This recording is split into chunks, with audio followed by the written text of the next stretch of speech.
looked into the different kind of homeschool groups that are around town. I thought it would be a lot easier with those than it actually is. It's kind of been tough to find a group that works for us in terms of our belief system and our schedules. So I will say that if this is something that you are intending to do, and if a group is something that you want to get involved in, definitely do some research on that before you make your move. Because I did a little bit and I thought would be good, but I was a bit, I don't want to use the word disappointed because I'm not really disappointed, but I was a bit surprised that it isn't as easy as I thought that it would be. Who I need to be, coming from the heart, coming from the heart. Hey, MOMnation. Welcome to our From the Heart podcast, where we share inspirational stories, useful information, and we discuss a wide variety of women-related topics. While you're listening to this episode on your favorite podcast platform, please subscribe to our channel and rate us so that we can get this information out to the moms that need to hear it. If you'd like to join the conversation, we are at MOMnation USA. That's our handle on YouTube, Instagram, and Facebook. We hope you enjoy the show. Hey y'all, Katie here, founder of MOMnation and owner and operator of Team EvoAZ at eXp Realty, your go-to gal for anything real estate in the state of Arizona. I am the sponsor of today's show. I will link my page and information in the show notes so you can quickly and easily get in touch with me should you need anything real estate, any advice, or maybe you're looking to get into the business. I sure hope you enjoy today's show. Thanks for listening. Hey everybody, Real Estate Katie here. With another episode of From the Heart. I love that you guys are following us. Our audience has been fantastic. Thank you so much for all the messages that we get. And thank you so much for sharing our shows where you have the opportunity to do so. You know, I always said that if what we talk about here helps just one person, like I've done my job. And that just makes my heart so happy to be able to help others out there just by simply sharing information. And, you know, oftentimes we realize, hey, you know, me too, like that affects me too. And it's nice to not feel alone, especially when we're dealing with such complex things and such heavy things, right? That we as parents often deal with. I mean, most things are heavy and complex from what I've experienced being a parent over the last 9 years anyway. And you know, you have so many other things wrapped up in that, your relationship with your significant other, should you have one, work, friends, trying to be true to yourself and not, you know, forget who you are in the process. So hopefully what we share here does help at least one of you out there. And again, that just makes my heart so happy that we're able to do that. So thanks for being with us. This is going to be a quick one. I don't have a guest today, and I did that on purpose. I did not schedule anybody today because I wanted to talk a little bit about what's been going on with me and my household lately, specifically with my son and specifically with public school. So for those of you who know me well, you know that I pulled my son from the public school system a couple of weeks ago. I was right at the end of March. So we really haven't been doing the, you know, well, he does online school. So we connected with an online charter school. You may have heard of them. It's called Primavera.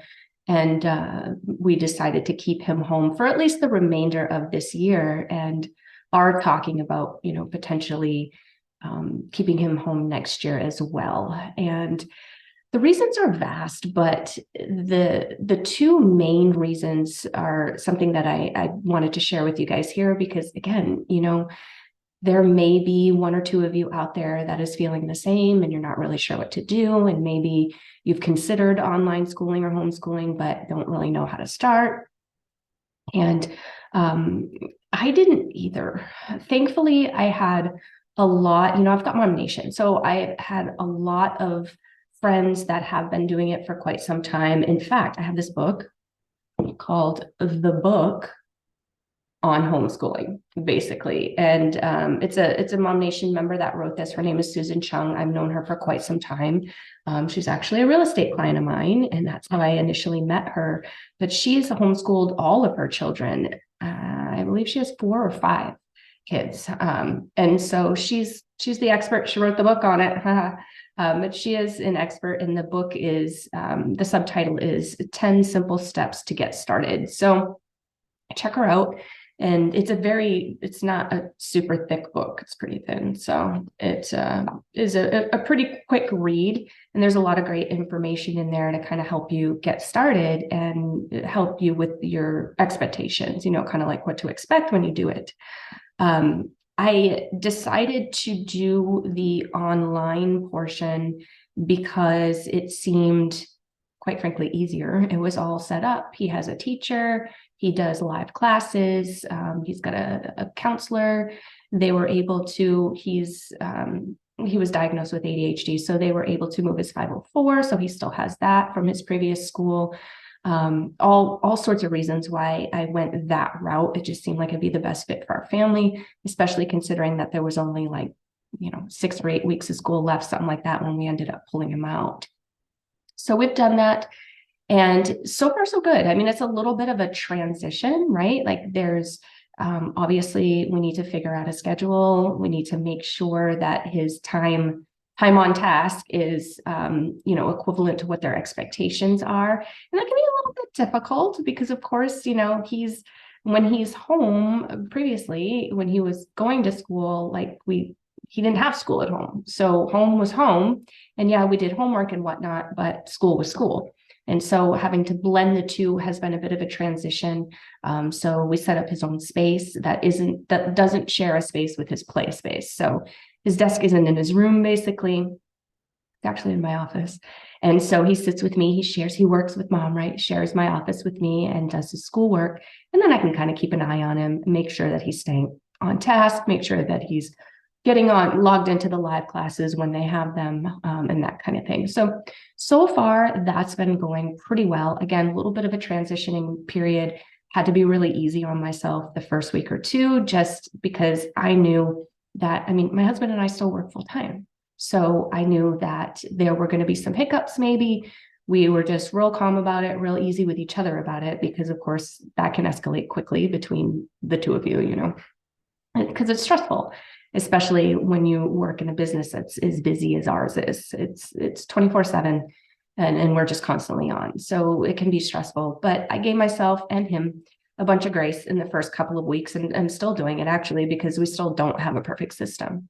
We're working on that. And I am already seeing progress in my son. So here's kind of the top reasons why is I shared with you earlier that my son was diagnosed with ADHD. Totally fine. I don't see that as a disability. Actually, I see that as an extra ability. However, we don't medicate. And he was having some difficulty paying attention in school. So following along when it was class time is a bit more difficult for him. There are lots of things to look at in the classroom, right? It's a very vibrant classroom. There's all kinds of things going on the walls, on the desks, on the bookshelves, everything.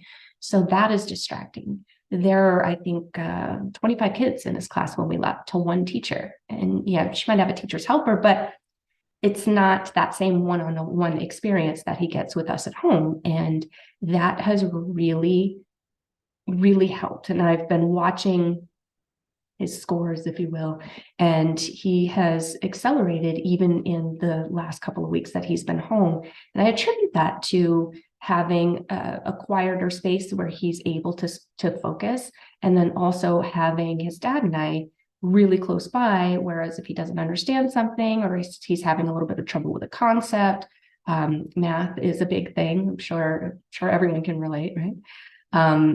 So he has us there to kind of help him break it down, talk him through it, and then he's developing a better understanding more quickly than what I observed in school. I honestly felt like they were just passing him. They were just like, oh, good enough, skin of your teeth, kid, kind of thing. And my kid's not a skin of your teeth kind of kid. I mean, for those of you who have met him, he's, of course I'm biased, but he's completely brilliant. He's very, very social. So we'll talk about that in a second. He's the sweetest, most polite human. He's just got so much going for him. And I was starting to see him not being held back, but just kind of lagging behind, just because he needs that extra time and attention so that he can be up to speed with where some of the other kids are. And I recognize that. And so having that time with him has been really helpful. I ended up getting, aside from his regular work, I have it right here, actually. I ended up getting, grab it, a math workbook. So for those of you that are on the podcast and the audio version, maybe can't see this, but I just went on Amazon and I just got a 3rd to 4th grade math workbook. So there's a bunch of math sheets in there, word problems, all kinds of things. We work on one of those a day. And then spelling was kind of something that I saw that he was lagging a bit. And so we got a 3rd grade spelling workbook. And this has a ton in it. So we'll be working on this for a little while. But this is above and beyond what he's doing for the online school. And it's really helped him quite a bit. I do these little spelling tests, and I don't have one here on my desk, but I do have one actually. He has a punch card. So he has this little punch card. He gets 2 punches a day. One is if he finishes all his work. The other one is if he has a great attitude while he's doing it, which attitude has been huge. And I'll talk about that in a second. But there are 10 holes on here. So we just punch 2 a day for 5 days in a week. And he gets, an Andy's ice cream or excuse me, sorry about that. He gets an Andy's ice cream or, whatever it is that week that we're using to incentivize him with, and we'll allow him to choose that. So it's something that he chooses. It's not a huge thing, but it's something that he chooses. And so he really likes that. And it really gives him something to look forward to, really. And so I wanted to talk a little bit about, because first of all, I thought my parents would be the ones that had the biggest problem with this change that we've made, but I was actually quite surprised that they didn't. And one of the big conversations, though, was the social aspect. So, okay, cool, he's home, he doesn't have any siblings, he's a very social person. How are we going to deal with that? And I've actually found that he has some neighborhood kids that he plays with, and we stay in touch with his friends from school. He's had birthday parties that he's been invited to, that kind of thing. So we're actively staying in touch with those parents so that we can help him continue those relationships. We've gotten him into karate, and he has karate or mixed martial arts, I should call it. But he has that twice per week. So he's hanging out with kids his age.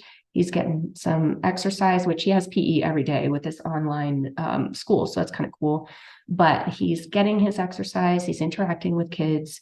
Seems to be great for him. He's actually been doing that for like 4 months. So he was doing that before he left the public school system. And then I just got him into guitar lessons. He shared with me that he really wants to play electric guitar and be a rock star, and we're a musical family, so I can totally understand that. And so we're doing that as well. He does start that this week. He has the cutest little electric guitar, so I'm super excited for that. And then what else? We went to the library, the local library here where we live, and he got a library card for the first time. Of course, he has library at, his public school, but we had never gone to the actual public library. So we taught him all about that. He obtained his library card. He checked out a book. And at our particular library, they have every Saturday, they have like a STEM project thing for the kids. And it's his age group. We didn't make it last week, but the week before that, we went and they were doing making Lego scales. So they learn, they build, they interact. There were 4 or 5 kids in there, all his age, and he really had a lot of fun with that. We have done some looking into Cub Scouts. We're probably going to check that out a bit further, maybe go that route, get him out camping, get him with other kids that way. We have also looked into the different kind of homeschool groups that are around town.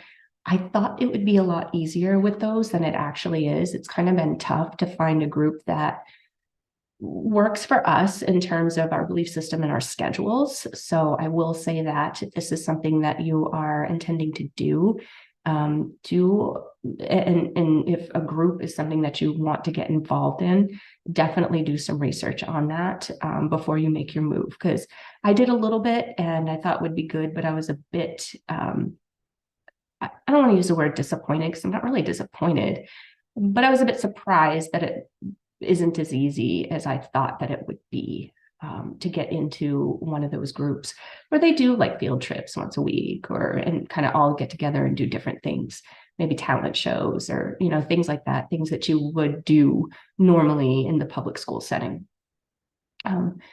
So socialization is super, super important to us, where it's really a big priority, and we're, making sure that we have those things in place. And so that way he can continue with relationships with these kids that he's already built, and make new relationships too, because we know as adults, obviously that's super important. It's a really big skill. It's huge. He's going to use that his entire life. Flipping back to one of the main reasons why we decided to go another route, and call me a scaredy cat, I don't know, call it what you will, but I have a really hard time sending my kiddo off to school and wondering when our school is going to be the next target, if you know what I mean. And it's just been a really tough thing for me ever since, preschool, when he first started going to school. But as this trend is starting to seem to be a bit more frequent, my mama heart was just jumping out of my chest. And it just was a very stressful situation for me every morning, really. Aside from that, there seems to be, and I don't know if this is true or not, but to me, there seems to be an increased amount of violence in the school systems, not only, with people coming into the school with bad intentions, but also within the student body, and then with the student body toward teachers. So I'm just hearing a lot of things about, students bullying teachers, students bullying other students. Unfortunately, my husband and my son witnessed an actual shooting outside of a local high school a couple of months ago. And I'm just like, I'm over it, guys. Like, I'm just so over it. And I get that's the world we live in and we got to figure it out, and we can't live based in fear. But the stress level that my kid experiences in school because of his situation, coupled with, because it's very overstimulating. When he was getting home from school, he was grouchy. Getting homework done was a fight. It was causing huge fights in our family just because of homework, just because he had been so overstimulated throughout the day and moving from thing to thing to thing to thing. It just wasn't working for him. So he's been a much happier kid. Yes, does he miss his friends? He does, but he sees them, right? We're making sure of that. It's just during the day he doesn't. But his attitude and his stress level is really, really a big deal to me. And that has been a lot better, coupled with my stress level. I mean, I realized, I can't live through my child, but mama's stress level is important too. I mean, it's really, it all works together here. And so it's been better for both of us. For me, with my fear of the violence, not only outside violence, but inside violence. Not that he was ever a part of that, but I know it's there. And he doesn't need that kind of stress when he's trying to learn. And he has obstacles with that to begin with. The third thing that really sealed the deal for me, and this hasn't quite affected him to my knowledge, because we do talk about it a lot. Well, I guess there's two other things, is the fentanyl epidemic. Like it's crazy how much the drugs are in the schools. And I know, like, I'm not that old, okay? I'm about to be 44, but it's not like, my eyes are blind to the fact that there were drugs around when I was in school too. But it's just so much different now, and they're harder drugs, and they're deadly, and they come packaged like candy. And, I've heard through the grapevine, I've done some research, and I realized that my kid's 9, he's in the 3rd grade, and that's really where it starts. And I just, I'm sorry, call me crazy, but if I can shield him from that for as long as possible as a parent, then that's what I'm going to do. Another thing in this, we've had the conversation, where do babies come from? He's 9, so we've had an age appropriate conversation with him, but we were asked the question. We were kind of taken a little off guard, but we were asked the question. And so, we did start discussions on that topic with him. But prior to that, and a few incidents, younger children, how can I say this? A young child in his class propositioned him, like, hey, I want to have sex with you. I don't even know if the kid even knew what he was saying or asking or talking about, because they're just so young. And I don't know what this kid is exposed to at home. I don't know, what his parents have discussed with him or have not discussed with him, or what he sees on a daily, or what. Like, I don't know anything about this child. But mine is much too young to be dealing with that and having to have those conversations and being asked those types of questions. So those are really my top reasons for taking him out of public school and bringing him home for the time being. Am I saying that we're never going to go back to in-person school? No, I'm not. It's still quite a topic of discussion for us. We're really still just kind of feeling out what works for us as a family. Will he be going back to public school? The answer is probably a hard no on that, for a variety of reasons, some of which I shared with you. And I realized that, charter schools, private schools are not necessarily shielded from those reasons that I have him at home now either. Academics was really the top reason. I really just need to have more of I need to oversee what he's doing on a daily basis a lot more than I was able to when he was in school. And again, remember, he would come home from school and schoolwork just wasn't a conversation. I would try to do homework with him. I would try to do like flashcards, the extracurricular stuff, because I kind of had a feeling that he was, kind of lagging a little bit on some of those things. But his stress level was through the roof. It was much too high. He was way too overstimulated during the day in order for me to do my job as a parent. That may still be the case in this upcoming year. And we may still feel that holding him at home is the best thing for him if we don't see the improvement that we're looking for, over the course of the next couple of months. But I know that violence piece is still there, and I know the drugs are still there too. So all things that we need to deal with as parents, I'm dealing with it too. Please comment below if you share in this struggle, if you have any input, any feedback. I would love to hear from other parents. I'd love to know what you're doing. I would love to know if these are just my hangups, or if anybody else is feeling the same, or has the same concerns. So please drop me a line. Would love to hear from you guys. Hop on over to our YouTube channel. It's at MOMnation AZ. And excuse me, I live in AZ. It's not at MOMnation AZ. Our YouTube channel is at MOMnation USA. That is our handle. You can scroll down just a touch, and you're going to see the From the Heart playlist there. You're going to see a bunch of other playlists too. We really focus on mental health. I am a huge fan of self-improvement. And so you'll see some different playlists for that, and then some other things we've got going on, like the market and our weekly news show and that kind of thing. It's kind of a funny show. So catch that when you can. My girl Ashley and I, we love that show, and we love to kind of just play back and forth with each other. So that one's kind of a fun one.